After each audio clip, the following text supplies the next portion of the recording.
Overall గా ఈ మూవీకి నేను 2.123456 పుచ్చకాయలు ఇస్తాను భయ్యా.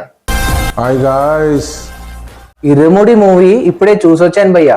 సినిమాలో నెగిటివ్స్ వచ్చేస్తే భయ్యా ఈ మూవీ అంతా ప్రిడిక్టబుల్ గా ఉంటుంది భయ్యా. అంటే ఫైనల్ గా ఇదే జరుగుతుంది అని మన అందరికీ తెలుసు. కానీ ఆ సినిమాని సెకండ్ హాఫ్ మొత్తం అదే చూపిస్తూ ఉంటారు భయ్యా. అదే బిగ్గెస్ట్ నెగిటివ్. సినిమా ఓవరాల్ గా ఎలా ఉంటుందంటే భయ్యా, ఇది ఒక సస్పెన్స్ థ్రిల్లర్ లాగా తీశారు భయ్యా. కానీ థ్రిల్లర్ మిస్ అయింది భయ్యా, ఎక్కడో సస్పెన్స్ కూడా మిస్ అయింది భయ్యా. ఈ సినిమాలో శబరిమల వెళ్తున్నప్పుడు కొండ ఎక్కుతున్న సీన్ చూపిస్తారు భయ్యా. క్లియర్ గా అది సెట్ పీసెస్ లాగా అనిపిస్తాయి భయ్యా. ఏదో కొండ ఎక్కినట్టుగా ఉంటది భయ్యా. కొంచెం డైరెక్టర్స్ చూసుకోవాలి కదా భయ్యా.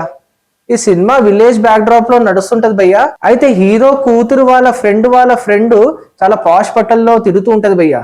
అదేంటి భయ్యా, విలేజ్ బ్యాక్ డ్రాప్ లో పాష్ బట్టలు వేసుకొని ఎలా తిరుగుతారు భయ్యా?